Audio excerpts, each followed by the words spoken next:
था कि ये खाना किसका गिरा है।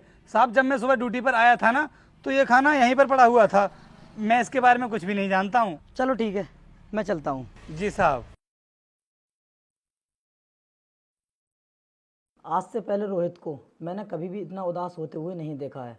वो ज़रूर मुझसे कुछ ना कुछ छुपाने की कोशिश कर रहा था। मैं एक काम करता हूँ, कंपनी के गेट के बाहर जो सीसीटीवी कैमरा लगा हुआ है उसकी फुटेज चेक करता हूँ, फिर पता चल जाएगा कि उसके साथ में क्या हुआ है। ये क्या देख रहा हूँ मैं? अनुष्का ने रोहित का खाना फेंक दिया, लेकिन क्यों?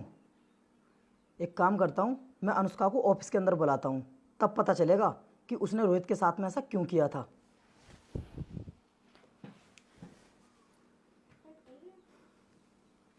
हेलो अनुष्का, मेरे ऑफिस के अंदर आओ, मुझे तुमसे कुछ बात करनी है। ठीक है, जल्दी आओ।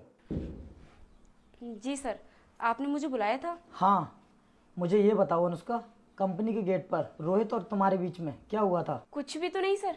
देखो, मुझसे झूठ मत बोलो, सच सच बता दो मुझे क्या हुआ था। सर, मैं आपसे क्यों झूठ बोलूंगी? मेरी तो उससे बात भी नहीं हुई है। मुझे ये बताओ, जब वो वहां पर बैठकर खाना खा रहा था तो तुमने उसके खाने के टिफिन को क्यों फेंका? सर, झूठ बोल रहा होगा वो। मैं भला उसके खाने को क्यों फेंकूंगी? मैंने नहीं फेंका है। अनुष्का, तुम इतना झूठ बोलती हो, मुझे नहीं पता था, शायद तुम्हें मालूम नहीं है, कंपनी के गेट पर एक सीसीटीवी कैमरा लगा हुआ है और उसमें मैंने सब कुछ साफ देख लिया है कि तुमने रोहित के टिफिन को फेंका। बोलो, तुमने ऐसा क्यों किया उसके साथ? सर, वो कंपनी के गेट पर बैठकर खाना खा रहा था और अपना काम ठीक से नहीं कर रहा था, बस इसीलिए मैंने उसका खाना फेंक दिया। तो फिर ठीक है, रोहित को ऑफिस के अंदर ही बुला लेता हूँ, फिर पता चल जाएगा कि तुम दोनों के बीच में क्या हुआ था।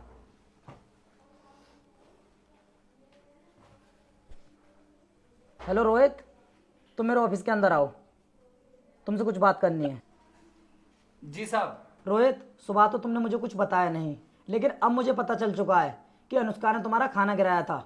बताओ, इसने तुम्हारे साथ ऐसा क्यों किया? वो साहब, कल ना कंपनी से मेरी छुट्टी बहुत लेट हुई थी। इसकी वजह से मैं घर जा कर के शाम को खाना नहीं खा पाया और सुबह भी घर से जल्दी आ गया। इसलिए मैंने सोचा कि कंपनी के गेट पर बैठकर ही खाना खा लेता हूँ। और मैं वहाँ पर बैठकर खाना खा रहा था, तभी वहाँ पर मैडम आ गई और मुझसे बोलने लगी कि तू यहाँ पर बैठकर खाना क्यों खा रहा है। तभी मैडम ने मेरा खाना नीचे गिरा दिया। रोहित, तुम्हारे साथ इतना कुछ हो गया, उसके बाद भी तुमने मुझे कुछ भी नहीं बताया। अनुष्का, देख रही हो इसकी सादगी, इसका टिफिन तुमने नीचे फेंक दिया, खाने को ज़मीन पर गिरा दिया, और उसके बाद भी इसने मुझे कुछ भी नहीं बताया। तुमको तो अच्छे से पता है ना, खाने को ज़मीन पर गिराना कितना बड़ा पाप होता है, और ये सब जानते हुए भी तुमने इसके साथ में ऐसा किया। मुझे लगता है तुम्हारे जैसे सोच वाले लोगों की हमारी कंपनी